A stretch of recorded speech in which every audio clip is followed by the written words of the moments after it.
আসসালামু আলাইকুম। আশা করি আপনারা সকলেই অনেক ভালো আছেন। অনেক দিন পরে আবারও একটি নতুন ভিডিও নিয়ে আপনাদের কাছে হাজির হলাম। তো আজকে এই বৃষ্টিময় দিনে চলে আসলাম নতুন বাসার জন্য কিছু জিনিসপত্র কেনার জন্য। কিন্তু কি যে বৃষ্টি, কি আর বলবো। এই যে এটি হচ্ছে মিরপুর 10-এর অবস্থা।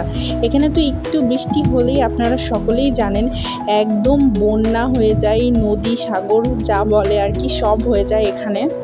তো এই বৃষ্টির মধ্যেও নতুন একটি এক্সপিরিয়েন্স হচ্ছিল আমার সাথে।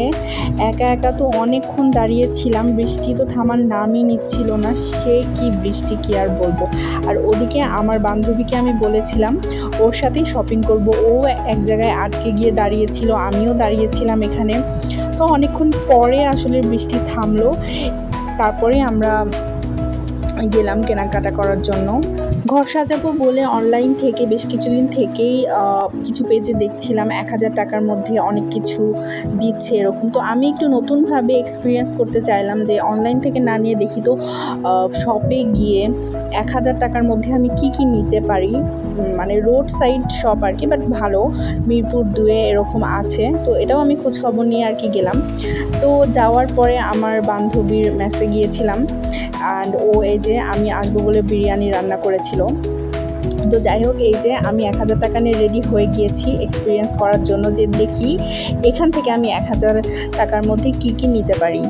শেষ পর্যন্ত আমি কিন্তু অনলাইনের থেকে এখানে এসে 1000 টাকার মধ্যে শপিং করে যেতে গিয়েছি, কেননা আমি 1000 টাকার মধ্যে নিয়েছিলাম একটি বাবুই পাখির বাসা, একটি ঝুড়ি, কিছু শোপিস, ইভেন আমি ছোট ছোট ফুলদানি নিয়েছিলাম, আরও কিছু জিনিস নিয়েছিলাম। মোটামুটি বেশ 5-7টা জিনিস আমার হয়ে গিয়েছিল। আর ফুলের গাছও নিয়েছিলাম, রিয়েল ফুলের গাছ নিয়েছিলাম 2টি। তো যাই হোক, লাস্টে আমরা আইসক্রিম খেয়ে তারপর আমি বাসায় চলে আসলাম। বাসায় চলে আসার পরে তো আমার প্রচুর চা খাওয়ার ক্রেভিংস উঠছিল, তাই এই যে চা বানিয়ে চা খেলাম। এবং আমি একটি কথা বলতে চাই যে অনলাইনে জিনিসও কিন্তু খারাপ না, দেখে শুনে বুঝে যদি কেউ অনলাইন থেকেও পারচেস করে তবে সেটিও ভালো। কিন্তু আমার জন্য এটি ভালো ছিল যে আমি সরাসরি দোকানে গিয়ে অনেক কিছু দেখে শুনে নিলাম। তো যাই হোক, আজকে এই পর্যন্তই। আপনারা সকলে ভালো থাকবেন। আল্লাহ হাফেজ।